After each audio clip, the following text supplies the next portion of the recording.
Всем привет, с вами Руслан Левиев, это очередная итоговая сводка. За прошедшую неделю операция в Курской области не оказала какого-либо влияния на скорость продвижения российских сил в Донецкой области. На Покровском направлении вооруженные силы России захватили Лисичное, Ивановку, Свиридоновку, Желанное и Орловку. Также они смогли подойти к поселкам Журавка и Николаевка, а также начать бои на окраинах Гродовки. До Покровска, который является важным логистическим хабом украинских сил, осталось меньше 15 километров. В целом продолжается продвижение в его сторону вдоль железной дороги.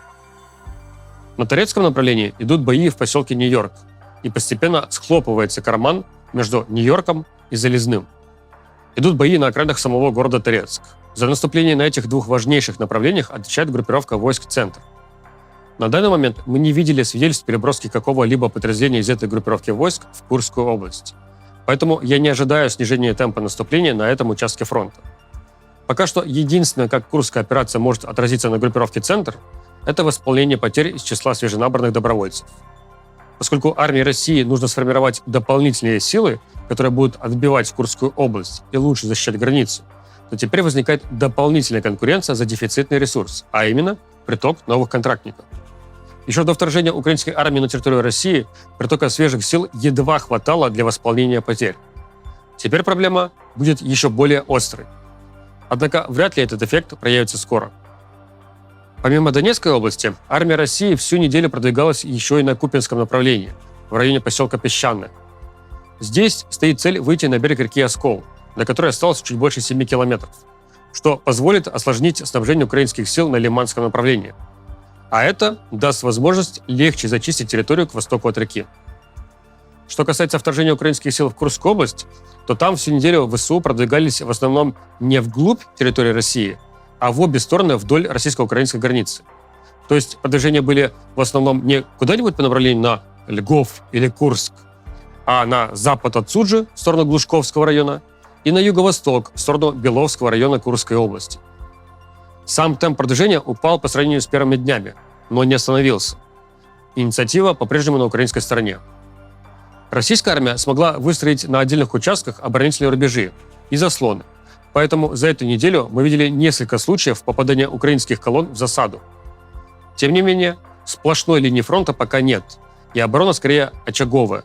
На юго-восток от основной зоны операции украинские войска смогли взять под свой контроль поселки Борки и Спальное. И еще восточнее этих населенных пунктов находится деревня Гирьи, где в начале недели была остановлена и разгромлена колонна украинской бронетехники. Похоже, что на наступающей неделе самое активное продвижение украинских сил мы увидим на запад от основной зоны операции. Здесь украинская армия захватила приграничные поселки Внезапное и Бяхово, находящиеся к югу от поселка Снагость. Еще западнее этих поселков начинается Глушковский район, который как бы заперт с двух сторон. С одной стороны, его подпирает российско-украинская граница. С другой стороны, он отрезан рекой Сейм. Для переправы через реку Сейм есть 3 моста, которые расположены, соответственно, в деревнях Глушково, Званое и Карыш. С начала недели украинские силы били по мосту в Глушково и добили его ударом авиабомбы к концу недели. При этом российская сторона успела навести понтоны переправы чуть восточнее уничтоженного моста. Уничтожение переправ через реку Сейм облегчает украинским войскам задачу по захвату Глушковского района вдоль границы. К тому же, по этим же дорогам идет снабжение российских сил в поселке Теткино, находящемся на границе с Украиной. В середине недели украинская авиация наносила удары авиабомбами «Джейдам» по местам предполагаемого скопления российских военных в поселке. Продолжаются бои в приграничном поселке Колотиловка Белгородской области. Судя по сообщениям с обеих сторон, они идут с переменным успехом. Населенный пункт переходит под контроль то одной стороны, то другой. С Колотиловкой связана история запредельной жестокости и бесчеловечности. В конце недели пророссийский телеграм-канал «Тройка» опубликовал видео, на котором предположительно военнослужащий 155-й отдельной бригады морской пехоты позирует в Колотиловке на фоне шеста, на который насажена отрезанная человеческая голова. Закадровый голос при этом высказывает угрозы в отношении украинских военных. На пару секунд видео также показывает обезглавленное тело украинского военного. Телеграм-канал «Тройка» уже удалил это видео. Однако оно успело разойтись в множестве копий по другим телеграм-каналам. Позднее Рамзан Кадыров опубликовал другое видео, на котором запечатлена работа одного из отрядов «Ахмат» совместно с российскими морскими пехотинцами из 155-й бригады. Видео снято в том же самом месте, и на нем мы также видим то обезглавленное тело украинского солдата. На данный момент неизвестно, кто именно – морпехи или ахматовцы обезглавили убитого украинского солдата. Однако несомненно, что такие публикации могут провоцировать комбатантов обеих сторон на ответное совершение внесудебных казней и других военных преступлений. Перенесение боевых действий на территорию России вынуждает Украину подтягивать технику ближе к российской границе, что создает повышенный риск ее обнаружения и уничтожения. За прошедшие дни были 2 подтвержденных факта уничтожения установок «Хаймарс», которые отследили российские разведывательные беспилотники и навели на них удары. Исследователь, действующий в Твиттере под никнеймом NaalSeo, ведет подсчет визуально подтвержденных потерь обеих сторон. И список украинских потерь пополняется в основном за счет различного типа бронемашин. Российский список пополняется в основном грузовиками и танками. Среди других важных потерь стоит отметить нанесение удара по комплексу «Патриот» в Днепропетровской области. Можно уверенно говорить, что это был не макет, поскольку мы видим, как он сначала пускает зенитные ракеты. Также на опубликованной российским Минобороны видеозаписи видно, как он попадает в зону поражения пущенного Россией из кассетного снаряда. Однако вторичной детонации не происходит. Поэтому можно предположить, что комплекс был поврежден, но не уничтожен. Еще было заявлено уничтожение комплекса ПВО «Аристе» в Сумской области. Однако нет уверенности, что это был не макет. Здесь мы тоже не видим вторичной детонации. Но в отличие от видео с «Патриот», мы также не видим пуска ракет комплексов ПВО. Журналисты издания «Вашингтон-Пост» съездили в место содержания российских военнопленных и написали, что за 10 дней через лагерь на северо-востоке Украины прошли 320 пленных российских военнослужащих, из которых только 20% были не срочниками. По словам журналистов, подавляющее большинство пленных не пострадали. Украинский омбудсмен Дмитрий Лубенец заявляет, что Россия уже инициировала разговоры об обмене военнопленными. Честно признаюсь, что лично меня несколько удивляет, что это не является одной из главных тем российских СМИ, и нет массовых протестов, жалоб родителей солдат-срочников. Хотя при этом были отдельные жалобы, что другие группы солдат срочной службы пытаются отправить в Курскую область. Независимых подтверждений этой информации пока что нет. Говорят, что на них давят и заставляют подписывать контракт, готовят к переброске. При этом некоторые еще не послужили 4 месяца и не получили военно-учетную специальность. Их отправка является нарушением даже действующих российских законов. Тех срочников, которые не подпишут контракт, но все равно отправят в Курскую область, вряд ли будут использовать непосредственно в боевых действиях. Скорее всего, их задействуют как дополнительные рабочие руки. То есть готовить позиции, рыть окопы, заниматься разгрузкой-погрузкой и так далее. Есть подтверждение отправки нескольких сотен отказников из Петербурга в Курскую область. Отказники – это солдаты, которые даже несмотря на угрозу уголовного преследования отказываются отправляться на войну. В целом, мы помним все эти победоносные заявления Герасимова и других чиновников в начале украинского вторжения. Якобы с украинской стороны в операции участвует до 1000 солдат. И то, почти все они уже уничтожены. Похоже, что опять военное руководство России поверило таким оценкам, и переброску необходимого количества сил началось с запоздания. А учитывая, что российской стороне перебрасывать свои подразделения с других участков фронта гораздо дольше и сложнее, можно ожидать, что этот процесс займет еще какое-то время. В среду украинские вооруженные силы нанесли массированный удар беспилотниками сразу по нескольким российским военным аэродромам.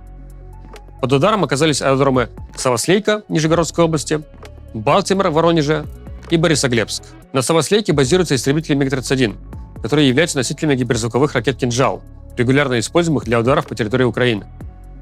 Судя по имеющимся спутниковым снимкам, единственным последствием этих ударов стало уничтожение небольшого склада авиатоплива. Однако можно ожидать, что российское военное руководство решит перебазировать авиацию дальше вглубь России, чтобы снизить риски. Неделю назад украинские беспилотники также били по военным аэродромам, и тогда удары были более успешные. Удалось уничтожить несколько складов с авиационными боеприпасами, такие как авиабомбы и ракеты. Похоже, что эта и Курская операция дают свой эффект, потому что глава Харьковской областной военной администрации заявил, что удары авиабомбами по Харьковщине за последние дни сократились в несколько раз. При этом по-прежнему нет разрешения для Украины использовать дальнобойные ракеты «Атакамс» для ударов по военным аэродромам на территории России. Издание CNN со ссылкой на данные разведки пишет, что это связано не со страхом эскалации, а с тем, что запасов таких дальнобойных «Атакамс» не так много. Поэтому американская администрация настаивает, чтобы они использовались только для ударов по российским военным объектам в Крыму. Россия, в свою очередь, продолжает применять северокорейские баллистические ракеты. За последние 2 недели было уже 4 факта применения таких ракет. Движение АТЭШ опубликовало фотографии, снятые в районе Крымского моста, на которых мы видим, что его оборону стараются сейчас усилить. В частности, теперь баржи перед мостом выставлены в 2 ряда, чтобы защитить его от украинских безэкипажных катеров. Глава украинской военной разведки Кирилл Буданов не раз обещался уничтожить Крымский мост и не так давно повторил, что украинские силы готовятся к его уничтожению. В свете статьи CNN, в которой говорится, будто американская администрация настаивает на применении дальнобойных атакамс исключительно по объектам в Крыму, заявление Минобороны России об атаке на мост этими ракетами звучит более правдоподобно. В пятницу российское военное ведомство заявило, что средствами ПВО перехватило 12 ракет «Атакамс», которые якобы должны были ударить по Крымскому мосту. В интернете опубликован ряд видеозаписей, где мы действительно видим работу российской системы противовоздушной обороны в районе моста. Однако из-за съемок в темное время суток сложно даже предположить, что именно они перехватывают. Для того, чтобы нанести сколько-нибудь существенный урон такому капитальному объекту, как Крымский мост, нужны очень точные попадания множества ракет «Атакамс». Я бы сказал, что для такого придется потратить несколько десятков ракет. Может, 1 десяток, может, 2, учитывая, что как минимум часть из них будет перехвачена. Министерство обороны Германии обновило список помощи, который они обещают поставить Украине до конца этого года. В список добавилось 2 установки противовоздушной обороны АРСТ среднего радиуса действия, 4 установки ПВО АРСТ ближнего радиуса действия, 10 самоходных зенитных установок «Гепард», 12 панцергаубиц, 4 самоходные артиллерийские установки «Зузана», неназванное количество самоходных артиллерийских установок «Арсиаш-155», примерно 30 танков «Леопард-1», 400 бронеавтомобилей «МРАП», различный транспорт для логистики, глушилки против дронов и стрелковое оружие. При этом сейчас появилась новость, что Германия больше не сможет выделять средства для помощи Украине по новым заявкам, неучтенным в бюджете. Об этом министр финансов ФРГ Кристиан Линднер сообщил министру обороны Борису Писториусу. Эту информацию подтвердили в газете в бюджетном комитете Бундестага. Сейчас новые заказы для Украины не размещаются, поскольку они больше не финансируются. Линднер предполагает, что резкого сокращения поддержки Украине не произойдет. Просто деньги будут поступать уже не из федерального бюджета Германии, а из замороженных активов российского Центробанка. Ранее страны Большой Семерки согласились, что их необходимо использовать для финансирования кредита для Киева на 50 миллиардов евро. Однако решение стран Большой Семерки пока далеко от реализации и является юридически противоречивым. В следующем году Германия сократит поддержку Киева вдвое – с 8 миллиардов евро до 4 миллиардов, а в 2027 году менее чем до 10% от нынешнего объема. При этом средства, выделенные на 2025 год, уже распланированы под различные контракты. По данным трекеров поддержки Украины от Кильского института мировой экономики, Германия находится на 2-м месте в мировом рейтинге крупнейших доноров после США. Вот такие новости у нас были на данной неделе. Увидимся с вами через 7 дней.